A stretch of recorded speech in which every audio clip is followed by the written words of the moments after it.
Krishna. I welcome all the devotees for today's Srila Prabhupada's Ashraya ceremony. I hope all the devotees have received the commitment sheets. Is there anybody who has not received? Please raise your hand. So everybody has already received. We have with us His Grace Director Narasimha Prabhu.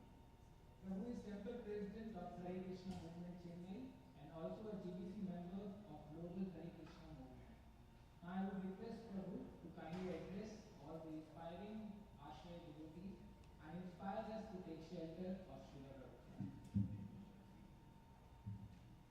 Om Jnana-Tirandhasya Jnana-Janashalakaya Chakshurunni Nidamyena Tasmai Shri Gurave Namah Namo Vishnupadaya Krishna Preshthaya Bhutale Srimate Bhakti Vedanta Swaminiti Namine Namaste Saraswate Deve Gauravani Pracharine Nirvishesha Shunyavadi Paschatya Desatarine Jaya Sri Krishna Chaitanya Prabhu Nityananda Sri Advaita Gadadhara Sri Vasadi Gaura Bhaktavrinda Hare Krishna Krishna Krishna Hare Hare Hare Rama Rama Rama Hare Hare Mukam karoti vacharam Pangum lankayate gim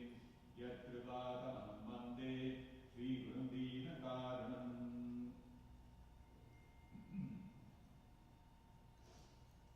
A few weeks back in India, many of you would have heard, Ahmedabad, there was a tragic plane crash. A flight which was taking off from Ahmedabad to London. Something went wrong. Within a minute of taking off, it crashed. Out of the 242 people, 241 people died. Apart from that, there were few other people also. When the plane crashed, the people on the ground, they were also affected. So overall, about 260, 270 people died. So when this crash happened, it became very shocking news. And all over the media, all the TV channels, all the newspapers, everybody was talking about it, trying to understand what went wrong, so many people died, were there any survivors and all those kind of things. So one of our devotees, a few days after this incident, naturally, practically the whole of India, everyone was talking about this. This devotee went to meet some person and he was waiting to meet him, to the person whom he was supposed to meet. He was sitting in his office and that person was talking to someone else, so he excused himself for a few minutes and they were discussing something. And the visitor, he finally concluded his discussion, then he got up and he told the man, "Kal zinda rahenge to phir milenge. If you are alive, we'll meet again tomorrow." That much it had impacted the consciousness of the people in India. There is how uncertain life is. This reality struck home after this incident. So when this devotee came and related this to me, I started thinking that this is such a big disaster. Almost 300 people have lost their lives. And naturally, that's why everybody, the media and the people, everybody is speaking about it. And it has impacted on such a big scale that even the common man sitting somewhere in Madras in Chennai, thousands of kilometers away from Ahmedabad, even they are feeling it. And he's saying, tomorrow I don't know whether we'll be alive or not. That's how uncertain life is. So, something triggered a thought in my mind. This is one flight accident, one plane accident, 300 people died. Big figure. 300 people, one shot. So I thought, but then everyday people are dying, we know that, isn't it? So I just went to the internet and searched how many people die every day on an average. just wanted to see how, compare this 300 people dying, how does it relate on the scale, global scale, everyday people dying. So the figure that the internet threw up was, it was not something which I even remotely thought it would be that big. 150,000 people die every day. So 150,000 people die in this world every day, but we don't bother about it. We don't even think about it. It doesn't strike us, it doesn't hit us. One accident, 300 people die, the whole country is shaken. You see how these things are, how the reality is. In a normal course, every day 150,000 people are dying, we don't even come to know about it. So, although in our daily life, so many people are dying, still, it doesn't, in our heart, the questioning doesn't come about why death is there in the first place. I gave you the example of that person, the devotee saw, he was telling that tomorrow, if we are alive, we will meet. That means he has understood very clearly that life is uncertain, any moment, death can come, as sure as death. But, although we have realized that death is certain, we don't question why we have to die. What happens after death? 300 people on board that aircraft, one shot finished. But after they died, what happened? Where did all of them go? Is it that just they died and that's the end of their existence? Or is there something beyond that? These questions do not cross our mind. Although the fact is that every one of us without fail, we have to face that final examination called death. But none of us prepare for it. None of us talk about it. None of us think about it. And we are not even taught about it in our schools and colleges. That this is the biggest reality in life. But nobody talks about it. Our parents don't talk about it. Our friends don't talk about it. Our teachers don't talk about it. The leaders, President, Prime Minister, they don't talk about it. Media doesn't talk about it. Newspaper, nobody talks about it. See how, isn't it such an irony that the biggest reality in life, nobody talks about it, nobody thinks about it. So, but then, some people, majority of the people may not pay any attention to it, they may not even be conscious about it. But, if in anyone's heart this questioning arises, why should I die? Why is death forced upon me? I don't want to die, but I'm forced to die. I don't want to become old, but old age is forced upon me. I don't want to become diseased, but disease is forced upon me. If somebody questions in this manner, if this question comes in the mind of anybody, then where does he go to find the answer? First of all, people don't think about it. It's not a subject matter to be taught in any university, any school or college, because nobody thinks about it. But if in somebody's mind this question crops up, then where does he go for an answer? Where does he find an answer? Which book, which textbook, which university, which scientist has spoken about it? So the Shastras, the Vedas, they state, Adav Gurvashrayam, Tato Saddharma Pricha, Sadhu Marganu Gavanam.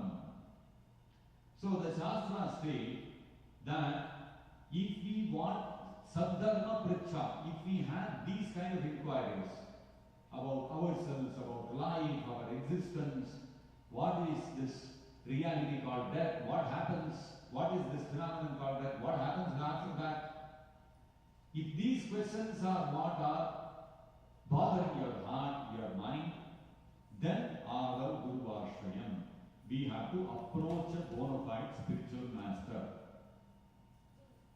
So, the Srimad Bhagavatam also mentions this, that if we want to understand about our eternal welfare, all of us, we want our well-being, our welfare, isn't it? We, whatever activities we do in our life, We do it with the intention that good things should happen to me, my welfare should be taken care of, etc.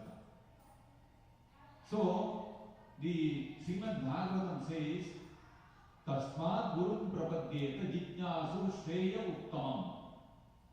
Shreya Uttamam, if we want our ultimate welfare, then Tasmad Gurum Prapadyeta, we must approach a bona fide spiritual master. So, when we speak of welfare, in Sanskrit there are two words, one is Preya and one is Shreya. Preya means immediate benefit, immediate welfare. Many children you will see, they are very keen on playing. They are not very interested in studying. As soon as the children come from school, they want to go out somewhere, go to the park, go to the playground somewhere and play. Now if you tell the children, oh, you have to do your homework, exams are approaching, the children may not be so keen. So that kind of immediate benefit that an innocent child who doesn't have the maturity to think for himself, to be able to think of the future, that child is simply interested immediately, I want to play and I feel happy. That kind of welfare is called Preya. We think of our immediate welfare. We think of our bodily welfare. There is one more kind of welfare called Shreya. Shreya refers to welfare we think of in the future. Just like the parents want their children to study, they say they want to limit the number of hours that the child engages in playing. Why? Because if the child does not dedicate enough time for studies, then in the future, when the child grows up, he will not be properly educated, he will not be employable, his whole existence will become a question mark. So the parents, although the child is unwilling, they may force the child to sit and do the homework, to study whatever the classes, whatever they have been taught, etc. So this is called long-term welfare. One is a short-term welfare, one is a long-term welfare. So Shreya refers to long-term welfare. Long-term welfare meaning not just this life, even after this life. What will bring me good? What will do good for me? So if we are interested in long-term welfare, not short-term welfare, within this lifetime, I have to have a good accommodation, I have to have good arrangement for eating, some good place should be there where I can sleep. That is called prayer. I am just interested in the present body, in the present life. So for such a person who is simply interested in just his immediate welfare, bodily welfare, there is no need to approach any guru, no need to approach any spiritual master. You can use your material knowledge, expertly engage in your material activities and take care of your bodily requirements. You don't need a guru for that. But if you are interested in Shreya, you are interested in your eternal welfare. Even after that, what happens in the next life? I am interested in that also. I want to prepare for that also. I want to have a good future there also. If you are interested in an eternal welfare, then Tasmad Gurum Prapadyeta Jitnyasu Shreya Uttamam. You are interested in your eternal welfare, then you have to approach a spiritual master. So if your goal is Shreya, eternal welfare beyond this body, welfare beyond this life, that kind of welfare you will not find in any material, college, university, nowhere else you will be able to find it. You have to approach a spiritual master. What kind of spiritual master? You cannot go to any person who externally dresses himself like a sadhu and he declares himself that he is a sadhu. You cannot just go like that to anybody and everybody, just based on the appearance. Shabde pareta nishnatam. So you have to approach a person who is shabde pareta nishnatam. Nishnatam means one who is studied very deeply. Shabda means the transcendental sound, which is the Vedas. One who is immersed in Vedic knowledge. And Shabde Pareta Nishnatam Brahman Upasamashrayam. He is fixed up in spiritual activities. If you look at the life of the spiritual master, his life should be dedicated only for spiritual activities, no material activities. And that spiritual master must have been ordered by his spiritual master to become a guru. Nobody can become a bona fide guru otherwise. Bona fide guru means he is ordered by his predecessor guru to become a guru. Then he is a bona fide guru. So a person, a saintly person, well versed in the Vedic knowledge, whose entire life is full of only spiritual activities, no material activities, and who has been ordered by his predecessor spiritual master, coming in a bona fide parampara or disciplic succession. Only such a person you have to approach, you will be able to get eternal benefit, eternal welfare. If you look at the Bhagavad Gita as it is, which Prabhupada has written, in that at the end of the introduction, you will find the whole disciplic succession in which Prabhupada is coming. Prabhupada is the 32nd in the disciplic succession, stemming from Krishna himself. So Krishna spoke this knowledge to Brahma, Brahma gave this knowledge to Narada, Narada gave this knowledge to Vyasa, Vyasadeva gave the knowledge to Madhvacharya. Like that, in an unbroken chain of disciplic succession, parampara, this knowledge is being handed down. And Prabhupada is the 32nd in that line. So this is called a bona fide acharya. So this principle is stated by Krishna himself in the 4th chapter of the Bhagavad Gita. Evam parampara praptam imam rajarshtayo viduhu.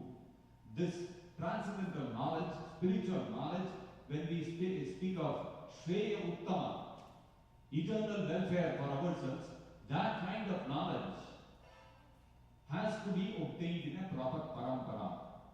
It is not something new that I want to discover or I have to invent or some person is speaking some new philosophy. We don't have to go into that. Because when Krishna spoke, Krishna is the Supreme Personality of Godhead. When he spoke the Gita to Arjuna, what did Krishna tell? Krishna told, Sakaleneha yogo nashta parantava. That same knowledge which originally I spoke to Sun God Vigasma, that same knowledge I am giving it to you. Krishna did not tell Arjuna, I am going to tell you something new, some new philosophy I am going to give you which nobody has spoken till now. Normally when we hear something new, we become interested. If we say it's the same old thing, we'll say, Are Baba, who is interested in old things? But you see, Krishna is saying that when it comes to spiritual knowledge, there is no question of inventing or bringing something new. You have to look at the oldest science, the science of the soul, and that knowledge you have to receive in the parampara. And that is why Prabhupada gave the title for his commentary on the Bhagavad Gita as Bhagavad Gita as it is. Nothing new. The original way in which Arjuna understood the knowledge of the knowledge of the Bhagavad Gita from Krishna, in the same way Prabhupada is presenting to us, so that we can also understand in the way Arjuna understood. When Krishna is speaking the Bhagavad Gita, what is he wanting us to understand? That's more important than I trying to interpret and bring out some meaning of my own. Then the intention of the Bhagavad Gita is lost. The speaker of the Bhagavad Gita is Krishna. When Krishna is speaking the Bhagavad Gita, he wants to convey a certain thing. He wants you to understand something. So he has an intention behind speaking the words of the Bhagavad Gita. So if you want the real benefit of the Bhagavad Gita, what you should do? You should understand it in the way Krishna wants us to understand. Then only it's real Bhagavad Gita. Otherwise, we can speculate and interpret and give whatever meaning we want to it. Then it's not Bhagavad Gita. So if we want Shreya Uttama, we have to approach a bona fide spiritual master who presents the knowledge as it is, without any change. The original knowledge, he is presenting it to us. So this, if we as human beings, we have not this special prerogative to think about the future, to plan for the future. Do we ever hear of animals opening a bank and putting some money into it and creating a future for their future? They want to make some insurance and all those kind of things. such a concept called insurance doesn't exist in the animal society, isn't it? Only human beings have brought up this concept, insurance, let us insure for the future. You see, animals do not have that concept. Animals live, today I am feeling hungry, I have to eat. Tomorrow what is going to happen, they don't think. But human being, he will go to the store and purchase for the whole week or for the whole month. He will say, no, not only for now, I want to keep for tomorrow, day after tomorrow also. For the next whole week I want to gather all the food stuff. So human being has that ability to think of the future, to plan for the future. It's a wonderful ability. Now that utilization, full utilization of that ability that a human being possesses to plan for the future is used when we plan beyond this life that we are currently having.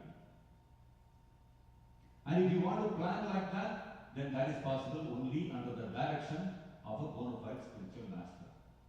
And a bona fide spiritual master, like a pure devotee, like Srila Prabhupada, when they come, they give us that transcendental knowledge, they open our eyes blinded with ignorance to the truths, to the realities that exist.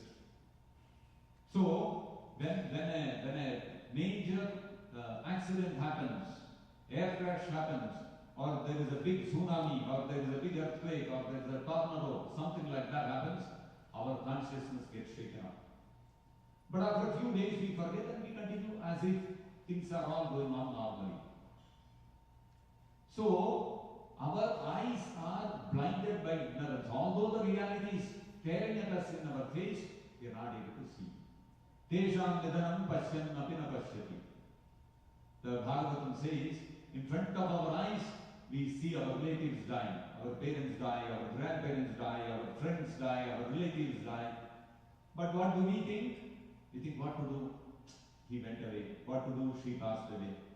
But we don't realize that one day I also have to die. So what am I doing? When that point of death comes, am I preparing for it? And after that, am I preparing for my next life beyond that? So a person may say, no, what is there? You are saying that there is life after that. But who has seen it? Nobody has seen it. Prabhupada often quoted one Muni called Charvaka Muni. So Charvaka Muni said that Yavad Jive Sugam Jive. As long as you live, you should live very happily. You should try to enjoy life. Eat, drink and be merry.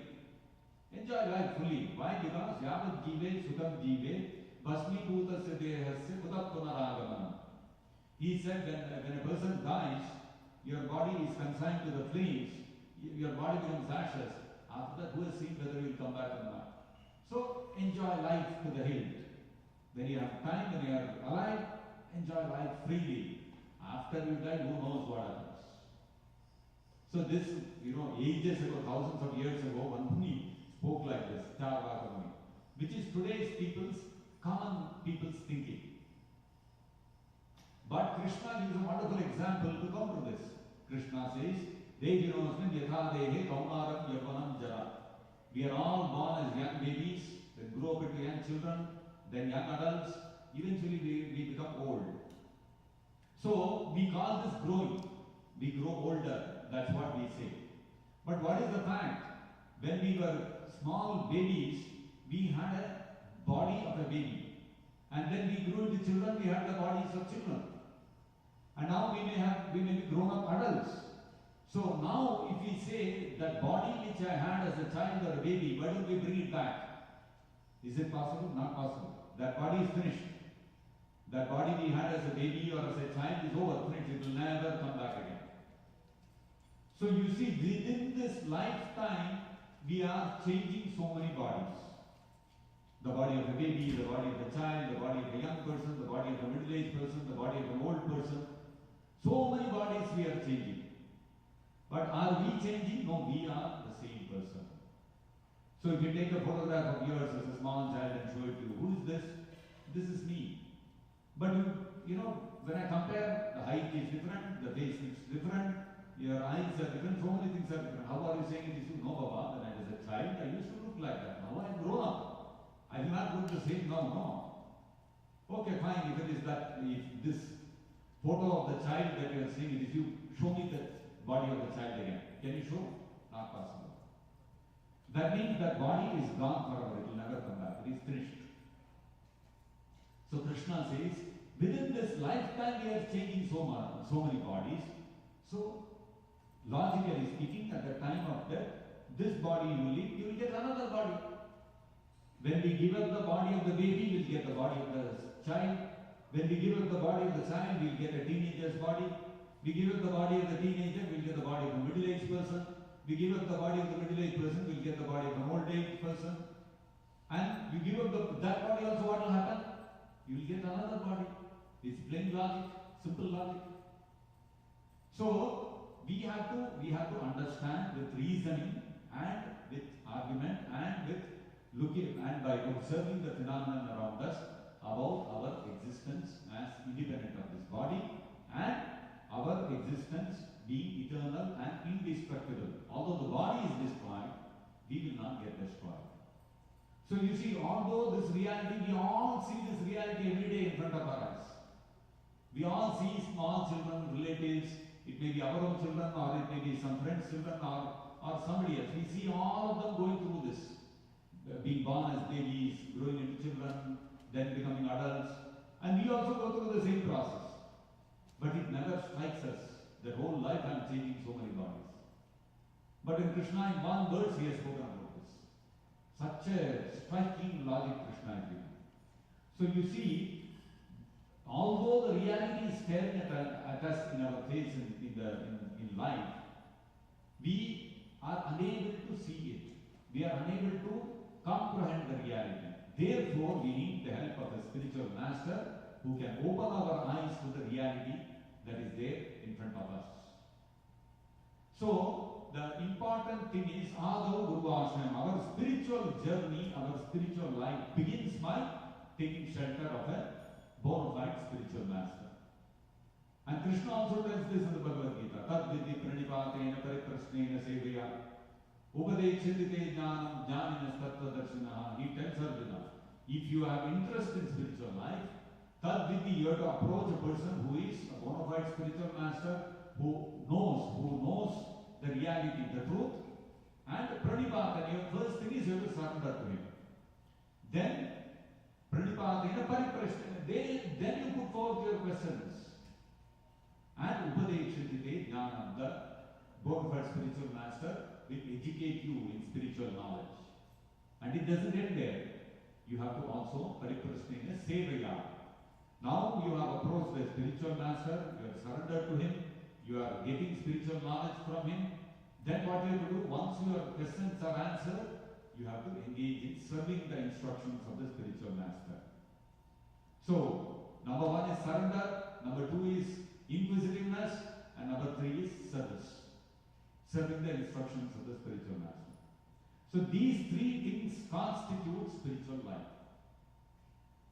So all of you are very fortunate today. You are all participating in this Ashraya ceremony. The very word Ashraya refers to shelter. You are all taking shelter of whom? The bona fide spiritual master, Srila Prabhupada. So this is a wonderful opportunity for you to learn about spiritual knowledge, a completely, vastly different branch of knowledge, and to be able to engage in activities which are going to bring about welfare for all of you for your eternal future. Not just this lifetime alone, even for your future beyond this lifetime also, it is going to bring about auspiciousness in your life. So this is the significance of this event where we are all getting an opportunity to take shelter of the lotus feet of a bona fide spiritual master, Srila Prabhupada, and to be able to systematically understand the knowledge which Prabhupada is imparting to you in the form of his books, in the form of his lectures, his teachings, and to be able to apply that in your life and follow it. And by this, your life becomes all auspicious and you are ushering in a wonderful future for yourself, not only in this life but even beyond this life. So you are embarking on a journey of Shreya Uttamam. the highest welfare activity possible for yourself. So this is the wonderful significance of today's event, and all of you are wanting to practice spiritual life seriously in your lives, and this kind of approach towards life is what really makes the human form of life meaningful and fulfilling the purpose of having obtained a valuable form of life called the human form of life. So, I wish to take this opportunity to congratulate all of you on taking this step to enhance your spiritual following of Prabhupada's instructions, and my prayers to Prabhupada and to Gaurav and Radha Gopinath to bless all of you with greater advancement in spiritual life. So with this, I'll stop. Vishwaguru Srila Prabhupada ki jai, Shri Gaurav ki jai, Shri Radha Gopinath ki jai, Nitai Gaur Premanande Hari Hari Bol. Thank you, Prabhu, for inspiring all of us. Now we will proceed with the oath ceremony. In today's ceremony, we have total 43 devotees who will be taking the ashray of Srila Prabhupada. In that, we have total 23 Shraddhavan candidates, 15 Sevak candidates, 3 Sevaks, and 2 Charanashray level candidates.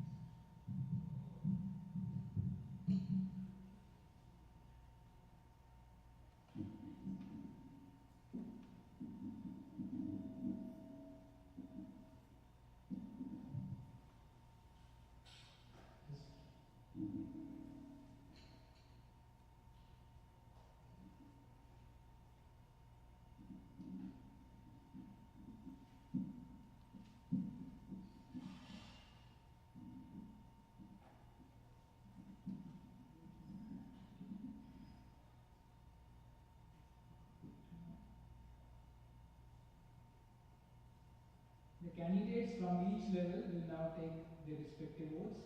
First, I request all the Charanashray devotees to please stand up on your respective place and repeat the oath after me. I, you can tell your name, am very fortunate and blessed to take shelter of Srila Prabhupada as Charanashraya. I am aware and shall follow the rules and regulations for the Charanashraya stage of Srila Prabhupada's Ashraya. Hare Krishna, Jai Srila Prabhupada. I request you to come forward and offer flowers to Srila Prabhupada, pay obeisances, and receive the Agnisishta and certificate from Prabhupada. Please come forward.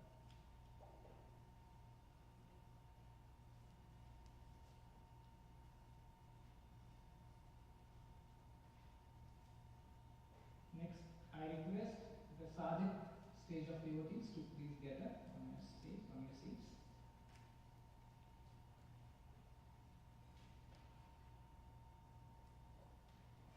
Please repeat the oath after me. I tell your name now, am very fortunate and blessed to take shelter of Srila Prabhupada as sadhak. I am aware and shall follow the rules and regulations for the sadhak stage of Srila Prabhupada's Ashraya. Hare Krishna, Jai Srila Prabhupada. Request you to come forward.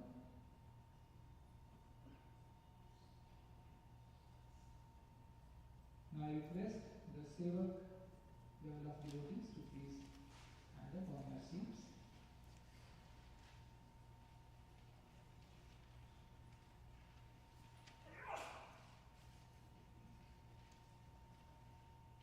Please repeat the oath. I, tell your name, am very fortunate and blessed to take shelter of Srila Prabhupada As Sevak, I am aware and shall follow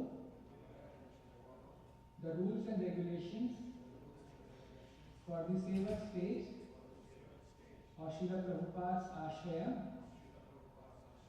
Hare Krishna, Jai Srila Prabhupada. I request all of you to please come in a sequence, starting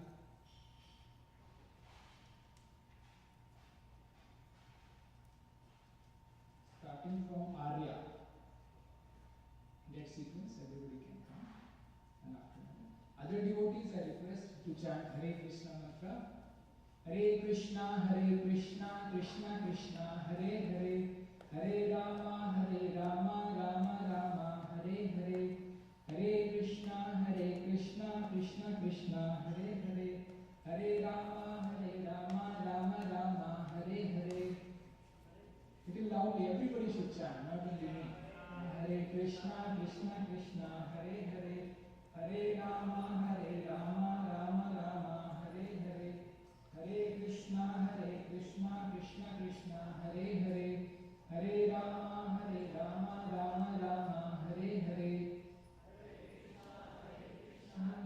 Krishna, Hare Hare, Hare Rama, Rama Rama, Hare Hare, Hare Krishna, Krishna, Hare Hare, Hare Rama, Rama Rama, Hare Hare.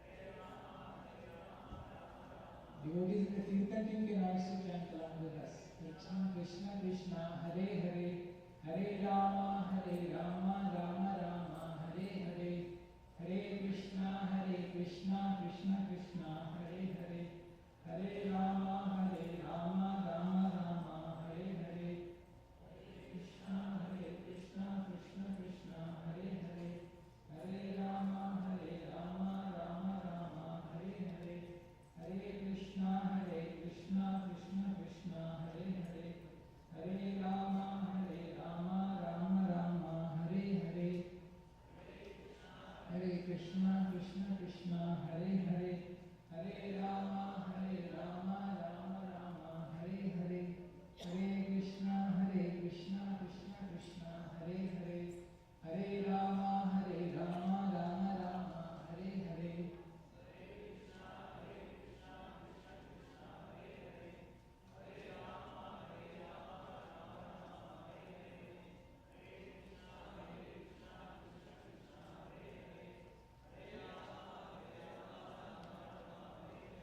Now I request Shraddhavan, the beloved devotees, to please stand up on your seats.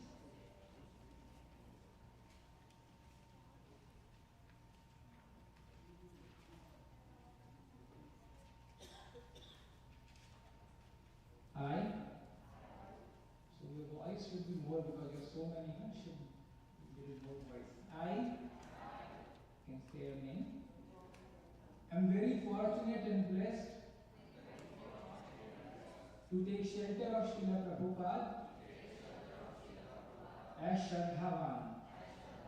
I am aware and shall follow the rules and regulations for the Shraddhavan stage of Srila Prabhupada's Ashraya. Hare Krishna, Jai Srila Prabhupada. Now you can come in a sequence starting with Archana Mataji. Yeah, like this. Archana Mataji can come first. After that, Smita Kaushalji, then Soni Chauhanji. In that sequence, you can come.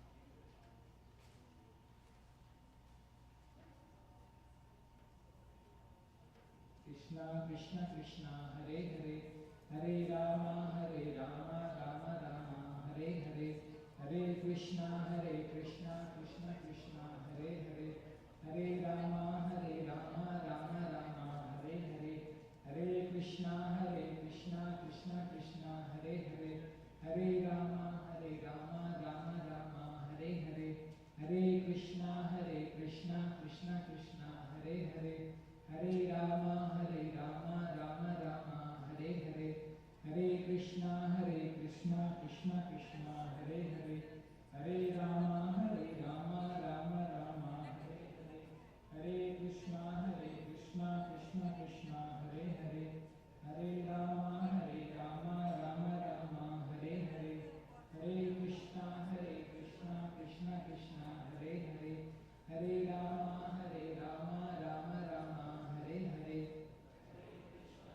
Krishna Krishna Krishna Hare Hare, Hare Rama Rama Rama, Hare Hare, Hare Krishna Krishna Krishna, Hare Hare, Hare Rama Rama Rama, Hare Hare, Hare Krishna Krishna Krishna, Hare Hare, Hare Rama Rama Rama, Hare Hare, Hare Krishna Krishna Krishna, Hare Hare, Hare Rama Rama Rama, Hare Hare, Hare Krishna Krishna Krishna, Hare Hare,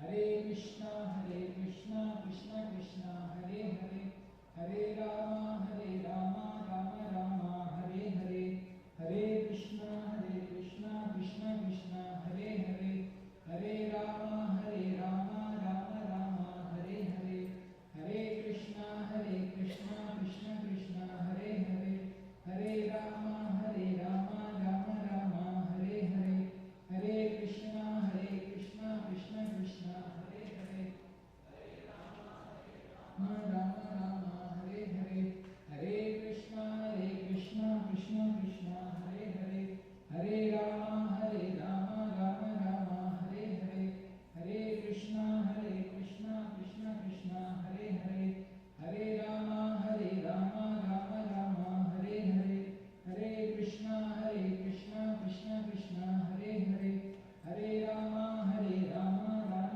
Rama, Hare Hare, Hare Krishna Krishna Krishna, Hare Hare, Hare Rama Rama Rama, Hare Hare, Hare Krishna Krishna Krishna, Hare Hare, Hare Rama Rama Rama, Hare Hare, Hare Krishna Krishna Krishna, Hare Hare, Hare Rama Rama Rama, Hare Hare,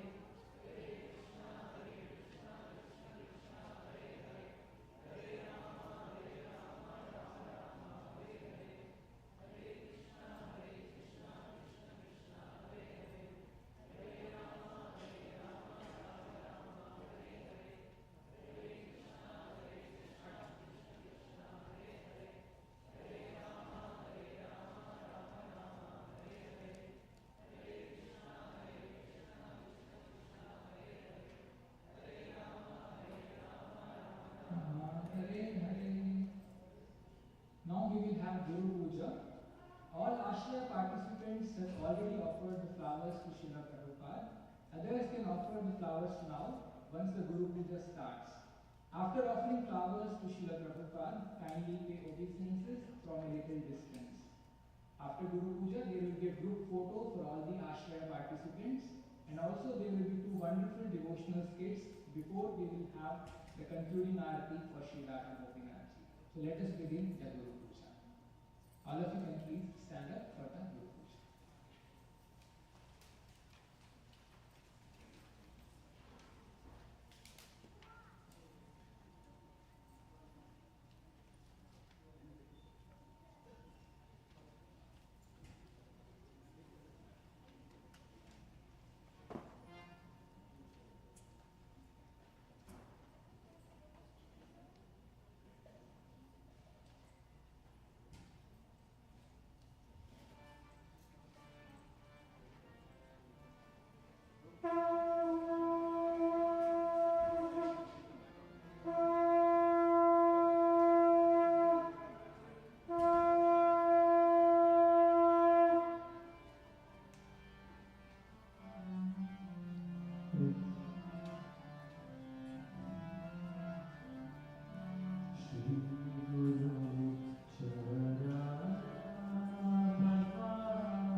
quick announcements. This mic is not working. Next, we will have a skit by our ICDK kids, Gopalas. They are the youngest of the 3 batches. I request all of you to please be seated now, facing towards this side. Now you can face towards this side. You can see here, you can face towards this side.